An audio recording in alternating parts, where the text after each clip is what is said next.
We're acting like people can be automated, and we can't. And so you should stop trying. You can't require someone to be hyper rigid for 90% of their day and then hope that in the 10% you need them to really think on their feet, they're able to do it. If you're a leader and you constantly feel like you're putting out fires, your phone's ringing, you're being bothered, you feel like, oh my God, it's always something. I guarantee you, empowerment is the solve for that. Why don't they just hire robots? That's what my co-host, Matt Copeland, says about retail's obsession with standardization. From scripted customer greetings to rigid store layouts to automated schedules. It's a sentiment that captures the frustration of store teams everywhere, watching their judgment and expertise get replaced by seemingly logical and well-intentioned processes that attempt to make things easier. Because companies want engaged teams running high-performing stores and creating authentic customer connections. But in their drive for brand consistency and operational efficiency, they're building systems that make all three impossible, because real engagement requires real empowerment.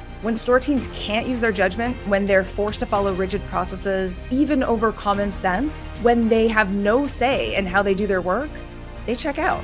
And checked out teams can't deliver the results that keep businesses thriving. I'm Bekki Cait, joined by veteran store leader and co-host Matt Copeland. Let's talk about how retail got here, why it's getting worse, and what real empowerment could look like in stores today. Matt, how did we get here? Do you think this was always an issue for retail? And I know you're not old. Age is relative, right? But what year did you start working in retail? 2007. Cool. Do you feel less empowered now than you did in 2007? Yeah.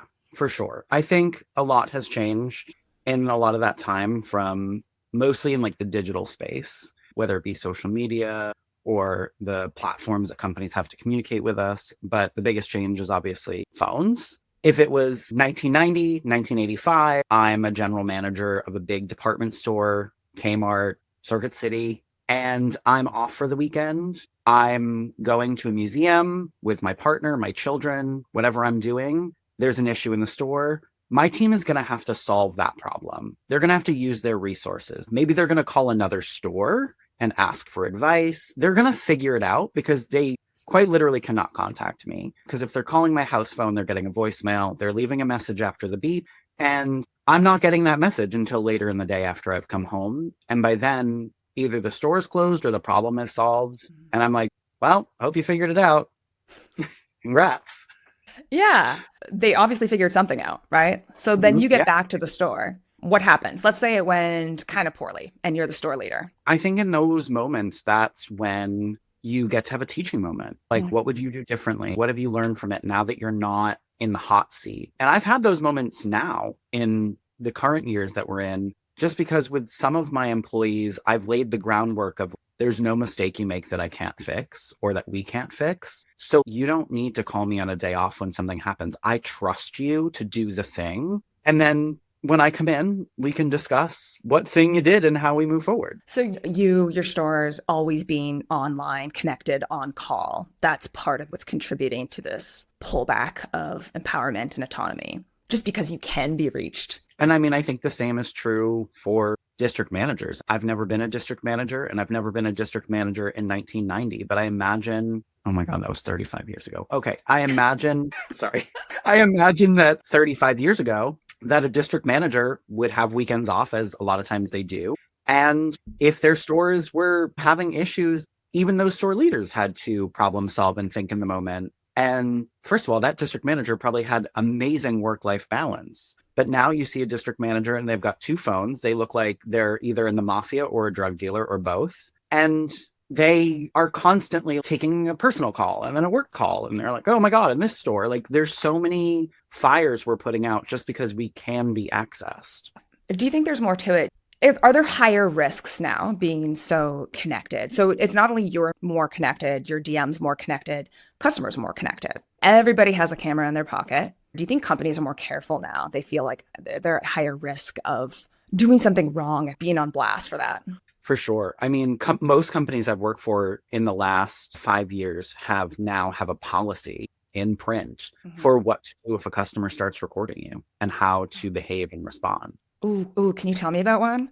What do you do? So most of them basically say something of like, listening, sort of don't let it escalate. and kind of remain as emotionally neutral as possible. And I mean, I've even seen viral videos online where people are giving accolades to like a cashier or something because they really are remaining sort of impassive. And that's what companies want, because that's like now a new fear, is that you're going to have a bad viral moment and then the company has to like answer to that. Yeah.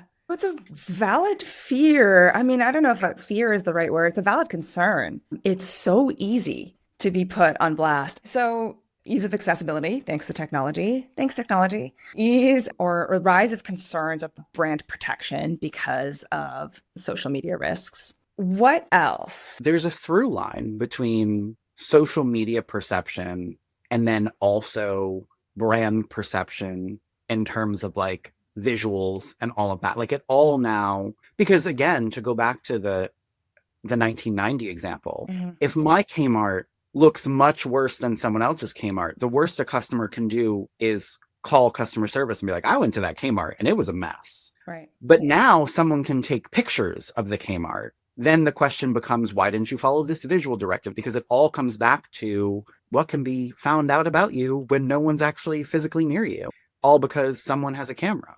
And people do take pictures. And people do take pictures. And they post them. On LinkedIn. I hate you all. I'll say it on every podcast episode if I have to. So the idea of efficiency, staying on the topic of empowerment, we all know understaffed stores and labor shortages in retail is an issue. So efficiency has become an obsession, I would say. How has the pursuit of relentless efficiency affected your sense of empowerment? So I think it's affected mine, but it's also affected whatever team I'm having, because it's almost like there's no time to learn because you just follow the thing. There's no time for you to ask why we do the thing. You just do the thing. And I think back to an example of I promoted someone new at Old Navy who was going to be in charge of the men's and boys department. And my women's merchandising manager was amazing, very tenured, literally 20 years at the brand. And when we were training this other person to run their department, my women's merchandiser, Nick, was like, well, that section, there's so much he could approve. And there's, if you just follow the book. And I was like, it takes time to learn. We have to walk past these two departments every day for 3 months at least, knowing they could look better.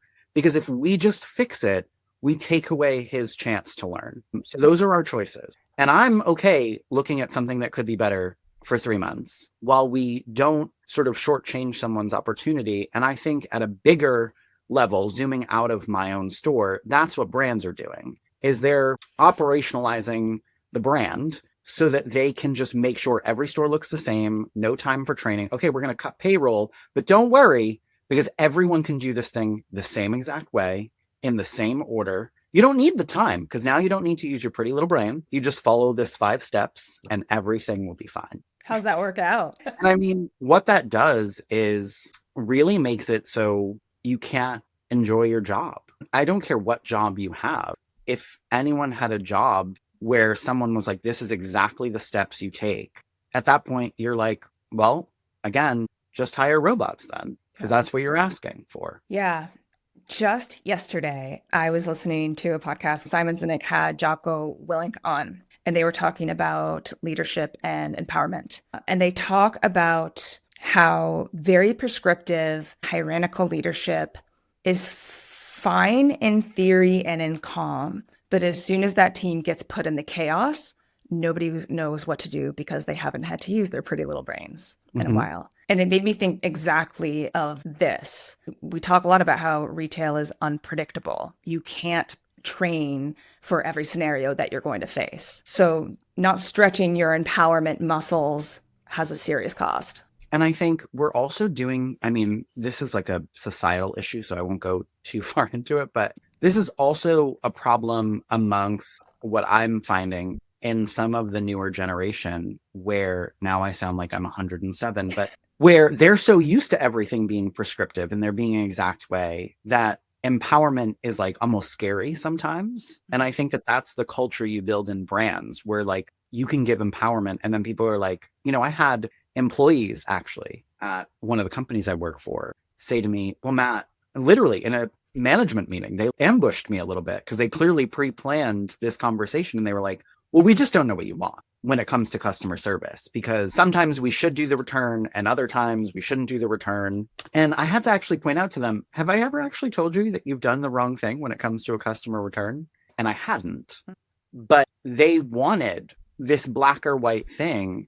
And I was explaining, when you do the black or white thing, someone is getting bad service or something is going wrong. And there's no hyper prescriptive way to either manage people or help customers, because people are not black or white or always right or wrong or left or right or whatever box you want to put people in. But essentially, it's creating a scenario where people don't know what to do because we haven't given them those skills even in the little moments. So then when the big moments come, especially when it's an unpredictable situation, and I'll always use a mechanical thing because I think it's a great lesson. Okay, a pipe bursts in your store. What do you do? There's no guide for that.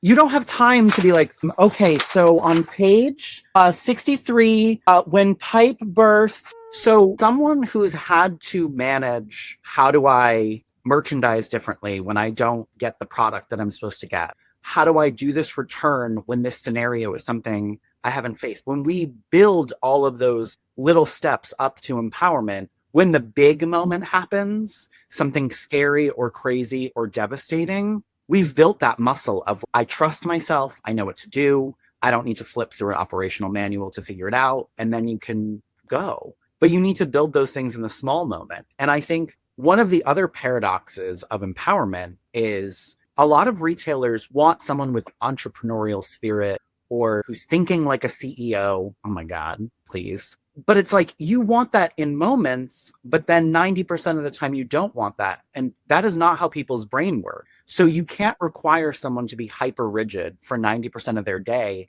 and then hope that in the 10% you need them to really think on their feet, they're able to do it. Because by then they're on autopilot. So we need to take out some of that autopilot and be like, sorry, this plane has no autopilot. You actually just need to know how to fly. The subcontext, too, of constantly being told exactly what to do is, we don't trust you, right? Or you're going to mess this up. And so what I'm hearing in some of your examples is, it sounds like when needed, people reject the empowerment because it's not safe. It's like a cover your own ass thing. And that's what I realized. And I wish I realized it in that meeting with my team. And unfortunately, it took me some reflection to really think about that. But that's really what my team was asking. We don't want to get in trouble. And it's not that we don't necessarily trust you, me, but what are your bosses going to do, or the escalated customer service team going to do if we do the wrong thing? So we need you to give us something highly prescriptive. That's really, and I think you hit the nail on the head. It was, they felt scared because there wasn't trust. So things were super cool in the 90s, as far as we know. Welcome to today. There's a perfect storm happening in retail. Mm-hmm. There is increased risk and thus an increased focus on protecting the brand because of social media pressures. There's also an efficiency obsession. There's no time to learn. We don't have time to train you. We're eliminating waste to keep making more money. So we need to standardize everything. And then there's also, obviously, likely as a result, I'm sure there's a correlation, high turnover. So when you're constantly needing to bring in new people and you're already understaffed and you need all those people to hit the ground running, you need to tell them exactly what to do because you don't have time for them to learn and make mistakes and get the institutional knowledge that you want them to get. And what you've said is the result of this, the long-term negative effects of not addressing these things, is less joy in your job. So disengaged teams, definitely lost judgment development, decrease in authentic service. Part of these prescriptive things is greetings and customer service related. And it's causing more turnover, which is exacerbating the entire cycle. There's got to be a better way. Go ahead. I mean, I keep coming back to this. It's one of the things I kind of always knew instinctually as a manager is that I always knew letting people make mistakes was important. And I think the more we talk about different topics, whether it be empowerment or communication or anything, I'm like, wow, this is like mistakes. This is key, actually. And so allowing people to make mistakes, but then giving them sort of a guideline rather than a yes or no rule to follow. And I think one of the examples is at Old Navy, visual is, again, such a great backdrop to give examples to, because I think it just is, because it's so different every store. Every store has different fixturing, different tables. Every company has one visual book. But in a company like Old Navy, we used to have visual workshops where we'd all go to one store, redo a department together. And we would go to a store typically that wasn't to book, quote unquote. So maybe they had like a weird wall, or they had an extra section that the book didn't account for. And we would merchandise it. And then we would talk through why we were making the decisions we were making. And you go to enough of those workshops and you work for a brand long enough and you get that institutional knowledge that tells you, like, this is what the brand looks like and this isn't what the brand looks like. Yeah. And then you kind of build your own internal trust to know what that means. And then the company doesn't have to be as prescriptive. And again, in a company like Old Navy, they give you that visual book and they make it clear. Stick to the book as best you can. But we know that not every store looks the same. And so you adapt. But you know in your head, okay, as a brand, this is an Old Navy thing. So or it was. They could have changed for now. But like, you would never put 4 different sweaters in one section because you'd want to outfit build. So you'd want a sweater, maybe a tee, maybe a pant. You want some layering, and you'd want them to be able to go together because you want to, like, basically visually show customers, you could wear this all together. Yeah. So you're not putting a raincoat with booty shorts and cowboy boots. Although I've seen some people out in the street recently, and maybe that's in and I'm out of touch. But you start to understand what the brand wants. Whereas I've worked for other clothing retailers where you actually do want to put all the denim together because you want to create a denim moment and have a denim shop. And that's the identity of that brand. And so there are brands that get this in some ways, in some categories. So visuals being one of them. And if we could just pull that out into customer service and how we manage our teams, and not just in this very specific category of visual, but I think there is a better way, and some companies are doing it. I definitely want to hear about those companies and the specifics of those. Quick question, though, about that. Because turnover is so high in retail, a lot of companies are concerned that, and I don't think they would outwardly say this, but right, they invest all this time. You spend all this time, you're touring stores, you're learning things. You have all this now tacit knowledge inside your head. What if you leave? I mean, there's that really cheesy quote that so many people put on. It's a good quote. I just think it's cheesy because people say it and then don't do it, which is is it attributed to Richard Branson? It's a quote that's something like, what if you waste time on training? And then it's like, but what if you don't? It's like, And people they use stay. that quote. Yeah. And they stay and they're not trained. And I think it really is that. Yeah. Because what people don't understand is that actually is why people stay, though. People stay when they're trained well and when they know things and when they feel like they've been given the tools to do their job. Yeah. And one of the things in retail is there's a scarcity mindset around time. And I don't just mean labor. We always act in retail like everything is an emergency and there's no time to pause and react. I do want to throw this out there. One of the best things Old Navy did, I think it was my second leadership conference there, was they had this circle and it was how you should split your time. It was plan, prep, execute, reflect. And one of the things they said was that we often skip the reflect and the prep. We plan and we do, we plan and we do, we plan and we do. And we need to spend more time reflecting and prepping. And it was so interesting. As a leader, I probably don't spend enough time maybe prepping, maybe if I were to criticize myself, but I think I do a lot of reflecting. But people act like there's no time for that. And so I think a lot of these, to get back to empowerment, a lot of these things are built around the notion that there's no time for reflecting or prepping, and sometimes no time for planning. There's just time for doing. Just do, execute, execute, execute. Yeah. The what if they leave mindset and the no time for anything except doing approach is causing more people to leave. And then there's another thing to focus on.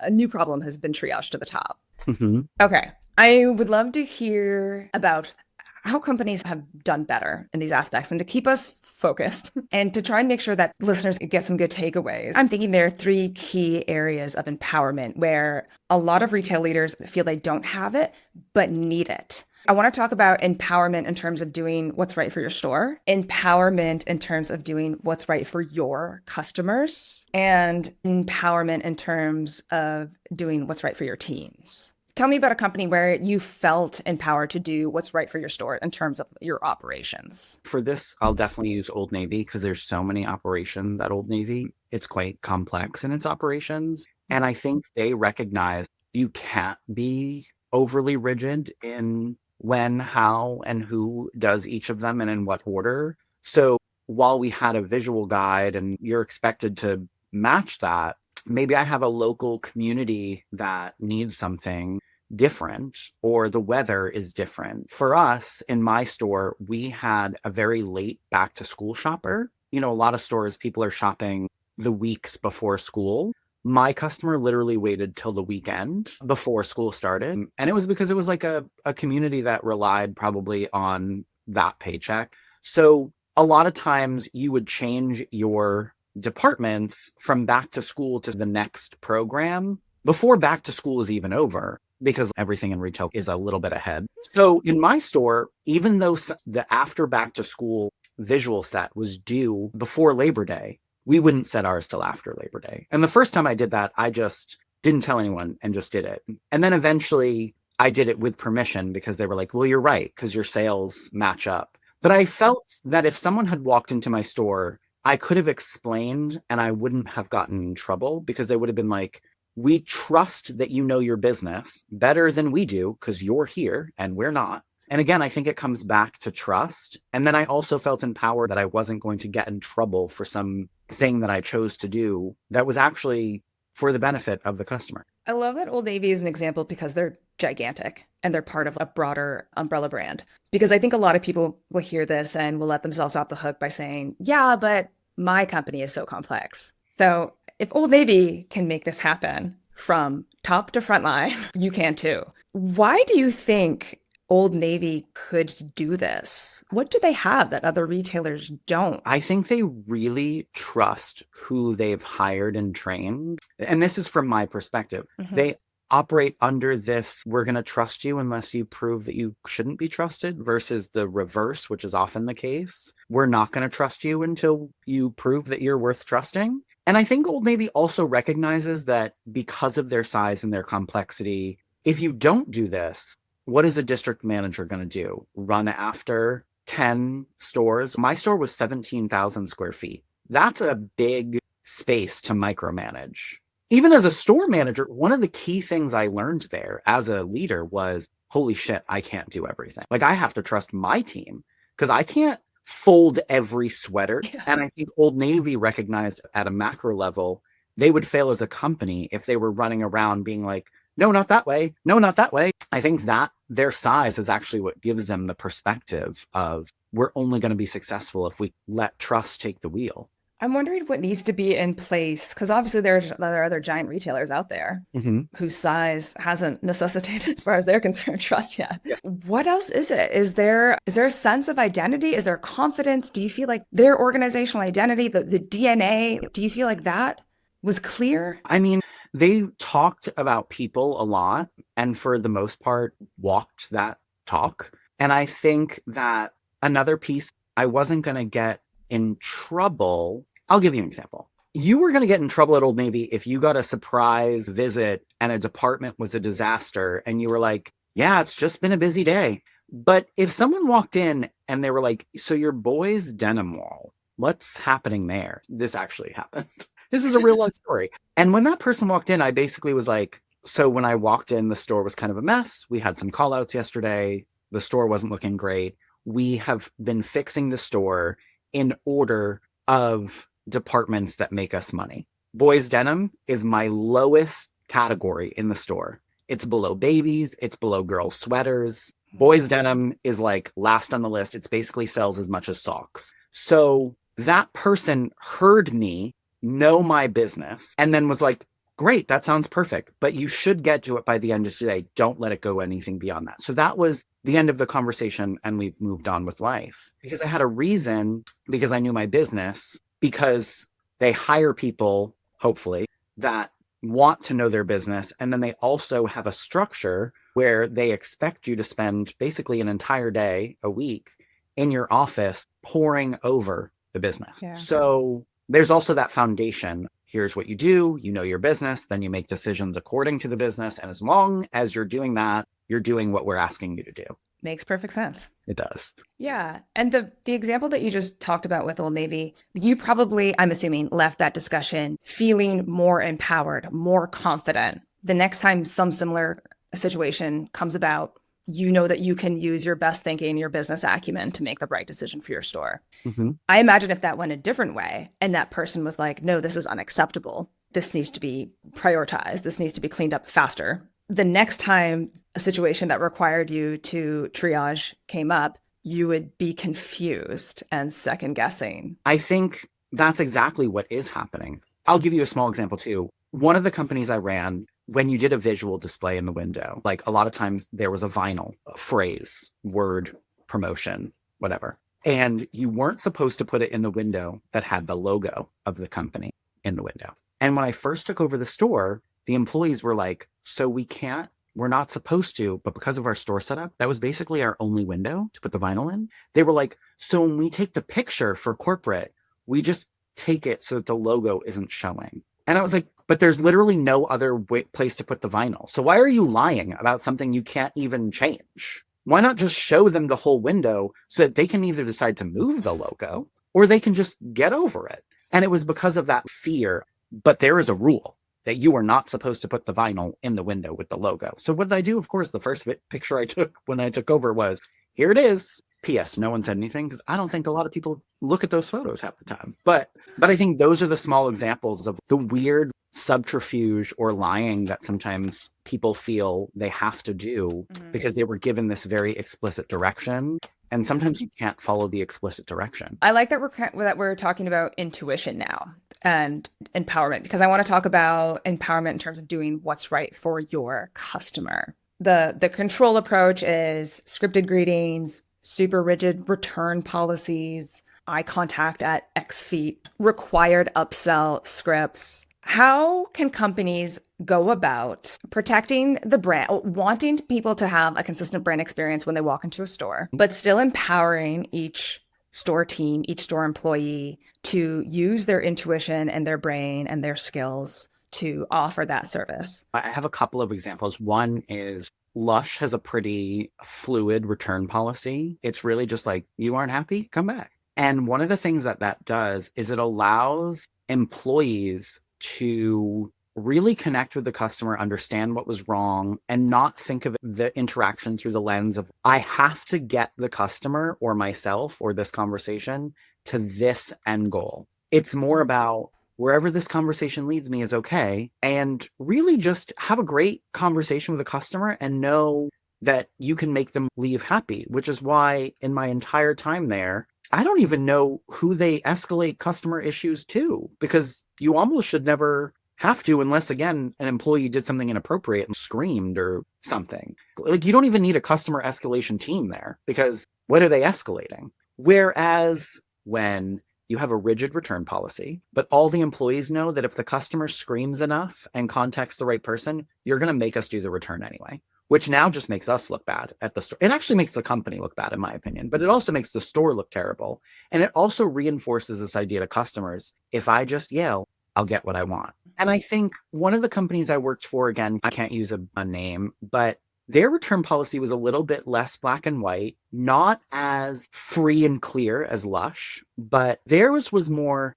the customer should leave happy, period. But here's, for business reasons, we can't just accept every return that comes in the door, because that's bad for business. It hurts our bottom line. We take a lot of care in our product. It's very high priced, etc. So here's the policy. We are never to share the policy with the customer. This was interesting, because we want you to be able to remain fluid and use your best judgment. And they had a lot of scenarios in the guideline, but there was no, this is a hard and fast rule. And again, that led you to read every situation different, because some customers come in and they're like, I need to return this. And you're like, hey, listen, for X and X reason, we can't take it back. But now if that customer's response was like, listen, I've been a customer for years and I'm just not happy with this item, that's when you're like, listen, for this one time, we'll just do this thing and swap it out. And that was the policy, essentially, was the customer can't leave angry, but also try to protect the business and the bottom line. And I think those are the things that are best for the customer. It's also best for the employees, because when you put them in a place where it's really black and white, what you're doing is putting people on the defense right away. And it's funny because the other paradox, so many paradoxes, is that a lot of companies now have de-escalation training. And for a variety of reasons, not just because of returns, but because of violence in the workplace. Hi, we're in America. and because of social media videos and all that stuff. But it's funny because that de-escalation training is in direct conflict sometimes with the rigid rules of how to deal with a client return. Because you're like, okay, so I can't do all this, but then if they get escalated, I'm supposed to look like I care. But it's a lot of conflicting messaging. I love that example because it's not black and white. The customers should leave happy, and then an inherent sense of, look, obviously this isn't a free for all. There have to be some. I would love to think that we can live in a world where that's enough. And then you're empowered to determine what's next, right? And I think if you empower your team and they do too many returns, right? That's a thing that happens. Let's like play the tape to the end. This is where, again, trusting your leaders, giving them the tools and making sure that they are trained in business acumen. Because what if they do too many returns and now your profitability, because now you're wasting out those items or damaging out those items. And now you're looking at profit and loss statement and you're seeing that line item is too high. That's when you turn around and it's actually a sales problem, not a return problem. So what that means is your sales team is being too pushy and selling people things they either don't know they don't like or don't need or don't want in the end. And that's why you're facing a high need of returns. My logic is there's going to always be something in the P&L that tells you what too much of something is doing to another line. And you manage that and work backwards. Not try to protect that line item so heavily that you just ruin the customer experience or employee experience. That's exactly it. This obsession with trying to preemptively not have this problem, I think, is creating more expensive problems. Yeah. I mean, a customer being angry and going online and potentially losing you more business is a lot more expensive than even 2% more waste than you had last year. So it's easier to eventually figure out a way to lower waste than it is to grow back customers. And not even to mention the cost of the turnover that this disempowerment and awkward dealings with customers has on your team. Like that cost on the bottom line and continuing to having to address that problem. Exactly. Okay, let's talk about empowerment to do what's right for your team. So specific examples of the control approach that you've told me about: auto-generated schedules that you are not to mess with, standard recognition programs or apps, very rigid training paths or learning mandates. First of all, does that feel right? That's an issue with ways that you felt disempowered when you're trying to help your team? Yeah, for sure. I mean, I'm going to try not to step really high on the soapbox, but for the first one, because I feel really passionately about auto-generated schedules being the bane of my existence. And I am probably in the minority. I will say that. And I'm not to say that I think that a lot of store managers love them, but it does make life easier. But there is no program that can take into account that people have a life. And to link this to turnover, at one of the companies I worked for, the expectation was that you weren't changing more than 10 or 15%, I can't remember, of the auto-generated schedule. If you were changing more than that, what they told you was, then you haven't input the correct data. Either the availability wasn't correct. You could even put in people's like preferred shifts. Maybe you just needed to put in more preferred shifts. Maybe the availability was wrong. Like, you're inputting all this data. And I'm like, but it doesn't know. Some scheduling systems are good and can have an every other week availability. So there are some that are quite robust and they cost millions of dollars. So good for them. Shout out to Kronos. I'm sure you're doing well. You can't account that I know that one of my employees has piano lessons every third Tuesday, or that Tuesday this week, Wednesday this week, and then back to Monday the next week is the only day them and their partner have the day off. So they want the day off that day. I would argue it's more than 10 to 15% that I know about my team that I need to adjust. And at one particular company, when we were talking about retention, which I had the highest in the district, I told them about what I did with the schedule. And they were like, how long does that take you? Because we want people to spend an hour on the schedule for 55 people. And I was like, Probably 3, but I work 43 hours a week every week. So you can't claim that I'm taking any time that you want me to spend. Like, I have an answer for you.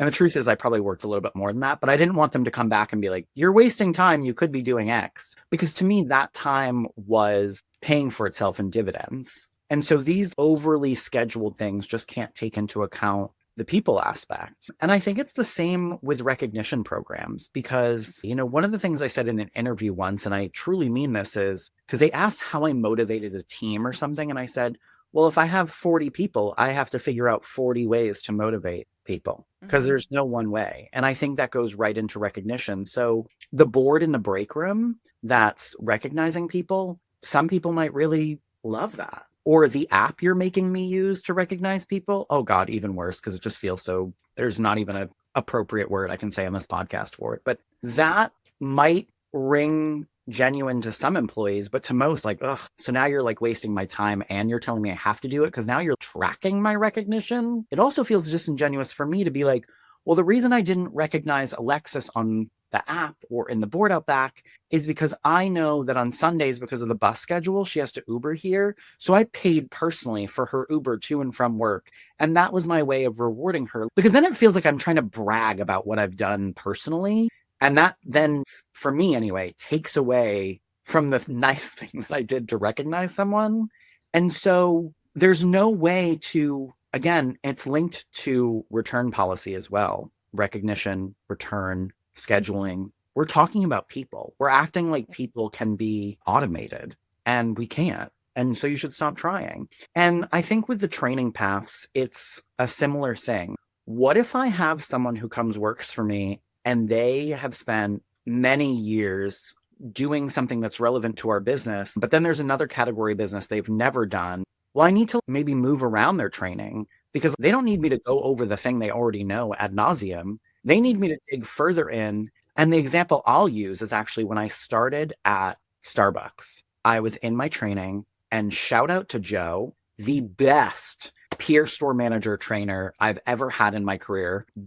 It's not even close. And that's because even though Starbucks had a very specific training path, when I came into his store, I said, listen, I've been a leader for a long time. I don't want to spend too much time going through this is how you coach someone. This is our attendance policy. I can read all that. What I want to do is I want to make sure I go into my store and I am the best barista they've ever seen so that I feel comfortable doing their job and then also leading them through activities that I know how to do. And I'm not just being that boss that doesn't know how to do the thing. And Joe was like, I love that. Let's do it. That means today you're on bar during peak. He trusted that I knew myself, and he didn't go seek approval from someone like, well, I'm going to go mess up Matt's training plan. He just did it. And then in the end, when I got to my store, people were like, how are you this comfortable behind the counter? And it was one, me advocating, but two, someone not being like, well, this is the path we have to follow. So you have to do all the modules and check them off. And then I'm going to sign them. And then I'm going to quiz you like you're 5 years old.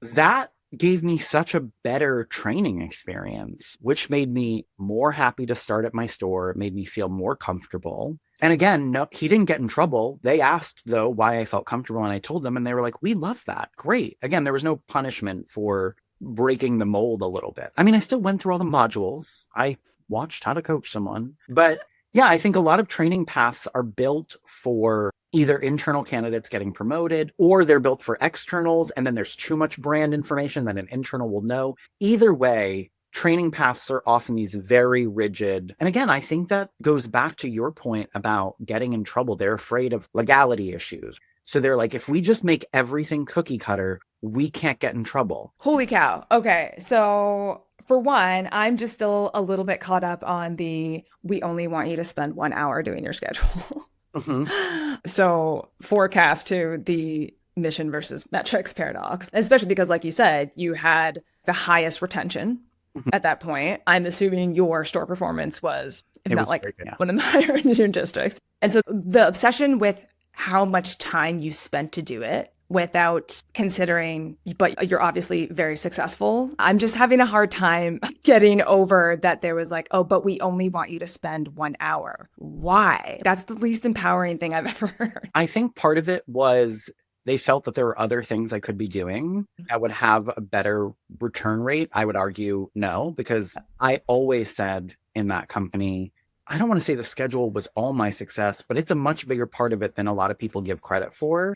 It is amazing what happens when you allow people to live their life outside of work through the schedule. It is amazing because they feel it's not just that they can go to the piano recital and they can see their partner and they can do the things they want to do. It's that they feel valued. It's that they feel seen and understood and like a person versus me being like, so when I do the schedule, it auto generates. So like you told me your availability is until 9. And I know you said you like to leave at 8. That's just what the schedule pumped up. But if you want to like reach out to your peers and see if any of them would want to switch with you, or you can go in the app and you can put swap shift and see if anyone takes it. They won't because that usually doesn't happen. And that app feature is completely pointless and every company should get rid of it. But you can try. And then, yeah, I guess that's just the way it is. But in the future, you could submit a change in availability, but that has to be done 6 months in advance. And we just passed the period for that. So in 6 months, you can submit your availability again. And then maybe you can leave at 8. I hope that helps, Sarah. Have a great day. Let me try that, Sarah, and see if that works. Because with all of these things, is like, just trust the tool. Again, don't use your brain. Don't feel empowered because the tools always work. And it's so funny. I need to go on this tangent. I remember at another company I work for, different company, I was explaining to a peer of mine. I was like, oh, someone texted me because they want Saturday off. I want to say this was a Thursday. And they were like, well, they should find coverage. And I was like, yeah, but I know the whole team better than they know the team. So I actually know who I can bamboozle into picking up that shift. And they will do it for me, but they might not do it for a peer for a variety of reasons, or maybe that person isn't as close, whatever the case may be. Mm-hmm. So I spent 5 minutes on my phone texting, whatever. And then I texted an employee and be like, you better love me. Haha, you have Saturday off. Someone's picking it up. And my peer was like, well, they can just swap the shift in the app if they just like release the shift. And I go, and who's taking it on a Thursday before Saturday? Without a personal favor being asked. I'll tell you who. No one. And then that person either is going to call out on Saturday because this is a thing they really want to do, or they're going to come in and they're going to be the most miserable version of themselves. Or maybe they'll fake it and they'll be great, but they're going to think in the back of their mind, if I had a better job, a better manager, a different job, a different manager, maybe I would have had this day off and could have done the same. And I don't take that risk with my people. So it took me 7 minutes to get it covered. Why wouldn't I invest 7 minutes for the return on investment that is going to get me at least another 6 months of them being here, if not longer? 7 minutes, to me, that math. So yeah, I think this approach of overly rigid, let's do all the things and it should play out is wild when we're talking about people, whether it be customers or employees or leaders. Overly rigid or let the tech handle it. Yeah. Doesn't work as the default or only approach. Last episode, we talked about our Caito's modern approach to engagement and using the channels that actually matter in retail. We talked about how a lot of companies assume that everything is an awareness issue, and so they try to fix those things through corporate communications. But in actuality, it is things like your manager, how your manager treats you, your operations, your practices and policies, and then communications will support those things. Mm-hmm. So what I love about that was it's a perfect example of your manager. That was you, empowered, self-empowered or not, saying, I understand that this matters for engagement. I'm going to take the time to do this. You played the role as a manager to create engagement. And then because you had or took that empowerment, the thing like a schedule, I think it's a perfect example of operationalizing engagement. So that practice, what you just did was both an example of using your manager and operations as a channel for engagement. Do we have one for communications? There's a way to use communication to back up the empowerment thing, but it's definitely not a poster with like a girl on it, like holding up a fist and being like empowerment. Like I can picture the poster in my head. I know. I'm picturing like a mountain and yeah. Yes. Like she's ready to climb the mountain. Yeah. If you want to reinforce through communications how great your culture is or how empowering you are as an employer, do not say it directly. Yeah, no. Communicate about the proof points that they experience day to day that make them feel empowered or that the culture is good. Exactly. In this instance, proof points of your empowerment might be reminders about your customer service policy or your return policy, Mm-hmm. not remember you're empowered. I think if you're going to put any posters in the break room that look like posters that would be in a middle school classroom, you're on the wrong path. If it could go in an 8th grade classroom, you're on the wrong path. You go back to the board meeting, think again. Perfect. Okay. To summarize, present day, there's a bit of a vicious cycle happening. There's an exacerbated need, desire to protect your brand because of additional risks. There's a desire for extreme efficiency. And those things are resulting in very rigid standardizations. Those very rigid standardizations are exacerbating turnover. And the seemingly logical, well-intentioned response to that is, ironically, the need for more standardization, because you've got all of these new people in and you need them to hit the ground running. And you don't have time for them to make mistakes. You don't have necessarily time for them to take the time they need to gain the institutional knowledge. So you just try to pump it into through a billion directives. And that's just keeping this turnover cycle spinning round and round. So I think you've outlined some important ways, and I'm not saying they're easy. They're not. And that's the point of them, I think, is that they're not black and white. They're not prescriptive. It's not a listicle of things you can do to make this better. I hate to use this analogy, but I do think it's like very apt,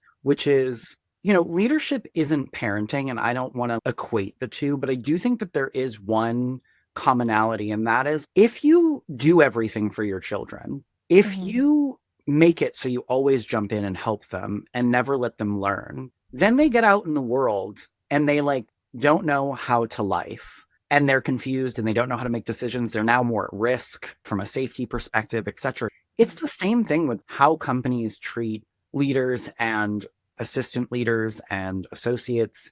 If we're always jumping in or we're always giving them the answer, if you make it black and white, I guarantee you're setting them up for failure. There's a lot of nuance, and it's the same thing in leadership. You need to give them the tools and the self-confidence and the empowerment to be able to make a decision that feels right in the moment when you're not holding their hand or having them hold a booklet of all the answers to life or leadership's problems. It sounds like empowerment is, for, oh my God, the cheesiest analogy ever, but it's the water for what you're trying to grow. You want these clever, agile, informed, experienced employees. You just can't have it if you don't empower them. No, exactly. The kind of something that, I don't know, a light bulb that went off in my head as we've been talking about this is this response to turnover, or this obsession with standardization, solidifies turnover as part of a business strategy. Mm-hmm. You know what I mean? It's strategizing your entire business around assuming that turnover is inevitable. Yeah, no, I completely agree with that, because I think a lot of the things that I've even heard in retailers is we've created a new training program. I've heard this said twice now. We've created a new training program so that on day 2 or halfway through day 3, that person can be productive. And what they're saying is, we've made everything so simple that we don't need to waste time on training. And so that when you have a lot of holes to fill, well, in 3 days, you can be fine, because everything else we've automated or simplified. And that's just wild. Yeah. Disempowerment is a strategy for turnover, and empowering your teams is a strategy for retention. Amazing.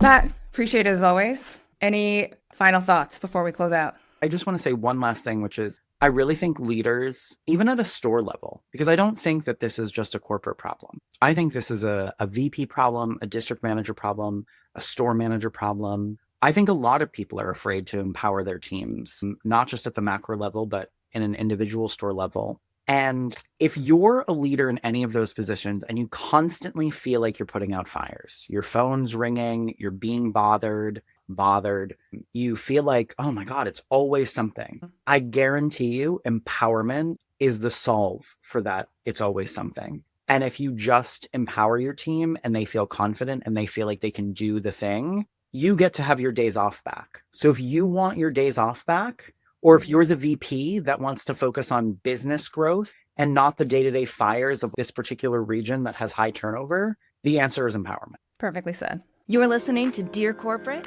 Love Stores.